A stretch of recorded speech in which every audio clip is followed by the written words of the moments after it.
Calla lilies, a lot of people are always asking, what happens if it's getting ready to be cold weather. If it was going to have a real hard freeze tonight, since these are tropical, it would kill these plants. So they would die tonight if it had a hard freeze. I'm talking 25 degrees. And so tomorrow, what the plant did, it's hooked to the roots through the stem, so it wouldn't grow anymore. Even if the seeds didn't freeze on the plant, which they could, and they are tropical. So you would have to pick this because it was going to freeze tonight. But see, we are hoping for another month of above freezing weather. And these are a lighter green. I don't know if you've noticed your pods, but they're really a dark green. See how dark green that is? Well, this one is an older one, so it is trying to start in the ripening process. And see, you can push into it a little bit. It's getting softer.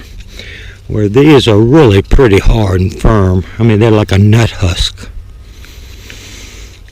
But the old ones will get like that. Now we'll try to see if any of them one of them's turning.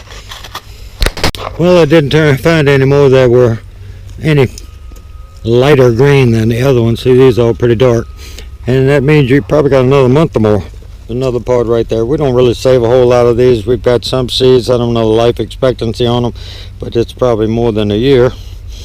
And these are all the ones that are 3-year-old plants.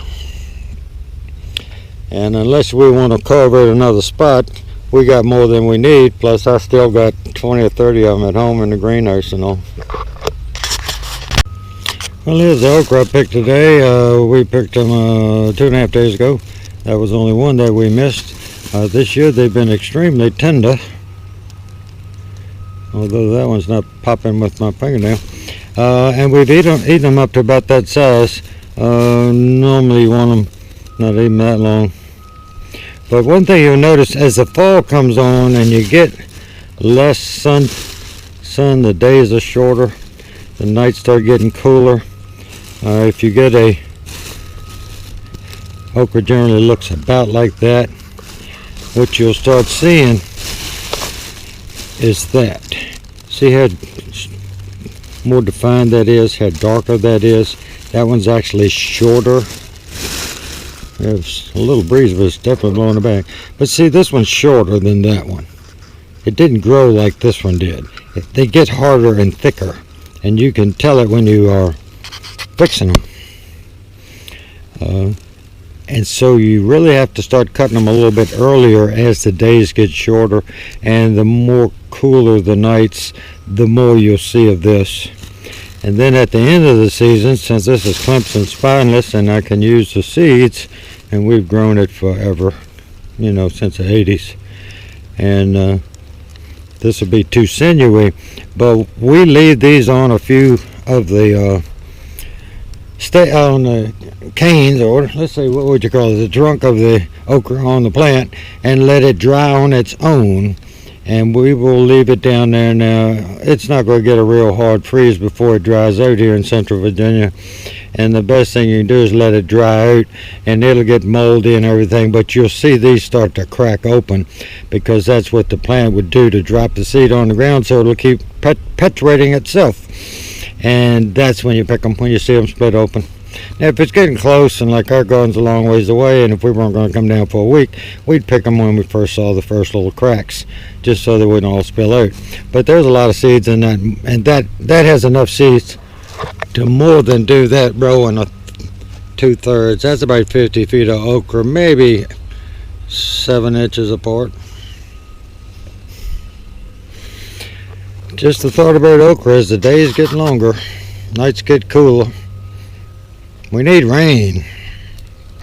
Well, we left the carrots in the ground. We pulled the melons up and dug around on this one, and it's got a fairly nice top on it. And what I'm trying to find out if this soil that's man-made is fine enough that it will grow straight carrots and not grow crooked ones.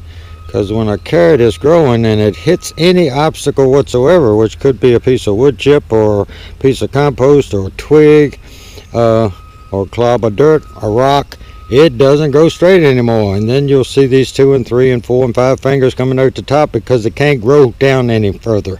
So all that energy has to go somewhere. And we pulled all the cucumbers. Cleaned up the fences. I left this one on there because it had this one, the little one, to grow, and it's not going to do anything, so I'll pull it up. And our little compost pile, we did work on that.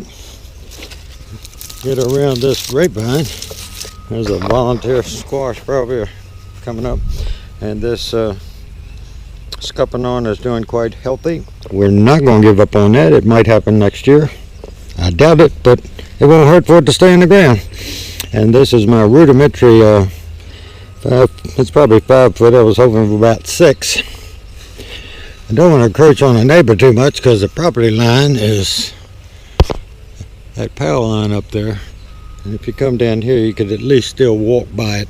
Property line's about maybe 10 inches to the left of that dog pen. And this way we can come in from either side. And it's just a way of containing it and getting height.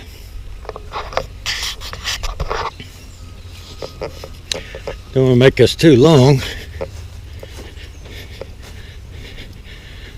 But that plant right there is as tall as me. I'm 5'11". So I would say maybe 7.5 for a few of these. And see those over there? They're probably 8. Now we have grown them to 12 feet. And we're going to be back in another day or so. So we leave them that size. Remember, the flowers bloom for a day and then they drop on the ground.